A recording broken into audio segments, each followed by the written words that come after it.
সম্মানিত ভিউয়ার্স, আপনার যদি পুরাতন কোনো ফেসবুক অ্যাকাউন্ট থেকে থাকে তাহলেই কিন্তু আপনি কন্টেন্ট মনিটাইজেশন সেটআপ পাবেন উইদিন 7 ডেজ এর ভিতরে। জি হ্যাঁ, আজকে আমি সেটা নিয়েই টোটালি আলোচনা করব।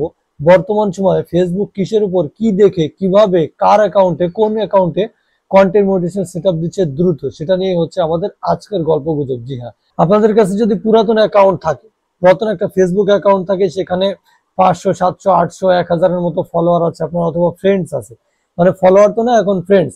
যখন আপনি প্রফেশনাল ড্যাশবোর্ড অন করবেন তখন হচ্ছে ফলোয়ার দেখাবে সেটা, তাই না? সো যখন এই টাইপের অ্যাকাউন্ট গুলো আপনারা নতুন প্রফেশনাল ড্যাশবোর্ড অন করবেন এবং অন করে কিছুদিন অ্যাক্টিভ থাকবেন, নিয়মিত ভিডিও আপলোড করবেন, রিলস আপলোড করবেন, অর্থাৎ মাল্টিপল ফরম্যাটে আপনি যখন কন্টেন্ট আপলোড করা শুরু করে দিবেন, তখন কিন্তু ফেসবুক আপনাকে দ্রুত কন্টেন্ট মনিটাইজেশন দিয়ে দিবে। জি হ্যাঁ, এটা দিয়ে দিবে মানে দিচ্ছে, সবাইকে দিচ্ছে। যারা পুরাতন অ্যাকাউন্ট গুলো নতুন করে কাজ শুরু করতেছে তাদেরকে কন্টেন্ট মনিটাইজেশনের সেটআপ দিচ্ছে। আবার অনেক আগে থেকে যারা ফেসবুকে মিলিয়ন মিলিয়ন ভিউজ আসতেছে, পেজ আছে যাদের, হ্যাঁ, তাদেরকে হচ্ছে কন্টেন্ট মনিটাইজেশনের সেটআপ দিচ্ছে না। এঙ্গেজমেন্ট বেশি, ফলোয়ার বেশি, সে সমস্ত পেজকে তারা কন্টেন্ট মনিটাইজেশন সেটআপ দিচ্ছে না। এই সমস্ত সবগুলোই হচ্ছে ফেসবুকের আপডেটের কারণে। অন্যদিকে এটা আপডেটের কারণে হতে পারে। দ্বিতীয় কথা হচ্ছে যে যারা হচ্ছে অলরেডি যাদের অ্যাকাউন্ট রয়েছে ফেসবুকে, প্রফেশনাল ড্যাশবোর্ড অন করেনি, তাদেরকে একটা উৎসাহ দেওয়ার জন্য তারাও যাতে যাতে কন্টেন্ট ক্রিয়েটারদের মতো নিয়মিত অ্যাক্টিভ হয়ে যায়। হ্যাঁ, কন্টেন্ট ক্রিয়েটার হতে হলে কিন্তু আপনাকে নিয়মিত ফেসবুকে অ্যাক্টিভ থাকতে হবে। তো সেই অ্যাক্টিভিটি বাড়ানোর কারণে নিয়মিত অ্যাক্টিভ থাকে এবং ফেসবুকে তারাও কন্টেন্ট ক্রিয়েট করে, যার কারণে তাদেরকেই হচ্ছে লোভনীয়ভাবে কন্টেন্ট মনিটাইজেশনের সেটআপ দিয়ে যাচ্ছে। সো আপনি যদি একটু বুদ্ধি খাটিয়ে কন্টেন্ট মনিটাইজেশন সেটআপ পেতে চান, তাহলে খেয়াল করুন, আপনার বানানো হয়তো অনেক আগের একটা প্রোফাইল ছিল, অথবা শখের বশে অনেকেই বানিয়েছিলেন, অথবা আপনার ভাই বোনদের ভিতরে, ফ্যামিলির ভেতরে কারো অনেক আগের একটা আছে, প্রোফাইল ছিল। সেই প্রোফাইলটা হচ্ছে এখন লগ ইন করে সেটাতে আপনি কিছুদিন কাজ করেন। হ্যাঁ, সেটাতে কিছুদিন কাজ করেন, নিয়মিত মাল্টিপল ফরম্যাটে আপনি ভিডিও আপলোড করেন উইদিন 7 ডেজ, মাত্র 7 দিন কাজ করেন। যদি কন্টেন্ট মনিটাইজেশন সেটআপ না আসে তখন আমাকে বলেন, ঠিক আছে?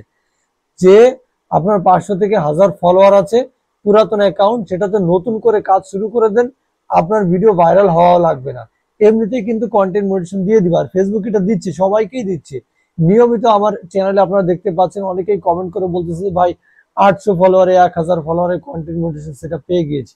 ঠিক আছে, সো আপনারা এই বুদ্ধিটা খাটিয়ে কিন্তু কন্টেন্ট মনিটাইজেশন নিতে পারেন। আচ্ছা, আর যাদের হচ্ছে মিলিয়ন মিলিয়ন ভিউজ আসে ফেসবুক পেজের ক্ষেত্রে, হ্যাঁ, ফেসবুক পেজের ক্ষেত্রে মিলিয়ন মিলিয়ন ভিউজ আসে, এঙ্গেজমেন্ট আসে, হ্যাঁ, প্রতিনিয়ত কিন্তু অ্যাক্টিভিটিসও আছে। তো তারা কি করবেন, যদি সেটআপ না পান, তাদের কন্টেন্ট গুলো একটু ঘেটে দেখেন। জি হ্যাঁ, 1-2 দিন আপনি কন্টেন্ট বানানো বন্ধ করে দেন। একটা দিন সময় দেন, দিয়ে আপনি যে কন্টেন্ট ইতিপূর্বে তৈরি করেছেন সেই কন্টেন্ট গুলো একটু নিজে নিজে রিভিউ করেন। দেখেন তার ভেতরে এমন কোনো হচ্ছে ভায়োলেশন আছে কিনা, এমন কোনো কন্টেন্ট আপনি আপলোড করেছেন কিনা যার ভেতরে গালিগালাজ আছে, যার ভেতরে সেন্সিটিভ কিছু আছে, অ্যাডাল্ট টাইপের কোনো কথাবার্তা আছে, হ্যাঁ, খারাপ টাইপের কিছু আছে। এইগুলো দেখেন, একটা দিন সময় দিয়ে আপনি দেখেন, আপনার কন্টেন্ট আপনি নিজেই রিভিউ করেন। সময় না পেলে আমাকে বলেন, আমি রিভিউ করে দেবো। ঠিক আছে, কোনো টাকা লাগবে না।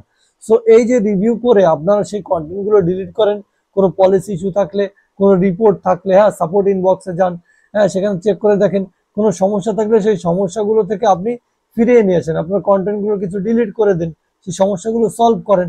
তাহলে দেখবেন কিন্তু আপনি খুব দ্রুত সময়ের ভিতরে কন্টেন্ট মনিটাইজেশন সেটআপ পেয়ে যাবেন। আপনার তো অলরেডি অ্যাক্টিভিটিস আছে, তাই না? আপনার এঙ্গেজমেন্ট আছে, অ্যাক্টিভ ফলোয়ার আছে। সেক্ষেত্রে আপনি 1-2 দিন সময় দিয়ে এই কাজটা করেন, ইনশাল্লাহ দ্রুত সময়ের ভেতরে আপনি সেটআপটা পেয়ে যাবেন। তো এই হচ্ছে কথাবার্তা। আর যারা নতুন অ্যাকাউন্ট খুলেছেন তারা কি করে, নিয়মিত অ্যাক্টিভ থাকেন, নিয়মিত মাল্টিপল ফরম্যাটে আপনি হচ্ছে শর্ট, লং, তারপর হচ্ছে কি বলে টেক্সট, ফটো, লাইভ, হ্যাঁ, এগুলো করে যান। আচ্ছা, অনেকে যাদের পেজ আছে, প্রোফাইলের ক্ষেত্রে কিন্তু লাইভ করা তেমনটা মাইনে রাখে না, বাট পেজের ক্ষেত্রে সেটা কিন্তু একটা বড় ধরনের মাইনে রাখে।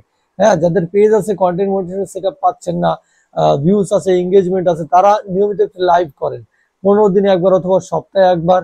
হ্যাঁ, সময় যদি না থাকে অন্তত পক্ষে মাসে একবার আপনি লাইভ করেন, দেখবেন যে আপনি কন্টেন্ট মনিটাইজেশন সেটআপটা খুব দ্রুত সময়ের ভেতরে কিন্তু পেয়ে যাবেন। ঠিক আছে, তো আজকের মতো এই পর্যন্তই। ধন্যবাদ সবাইকে এতক্ষণ পর্যন্ত আমার সঙ্গে থাকার জন্য।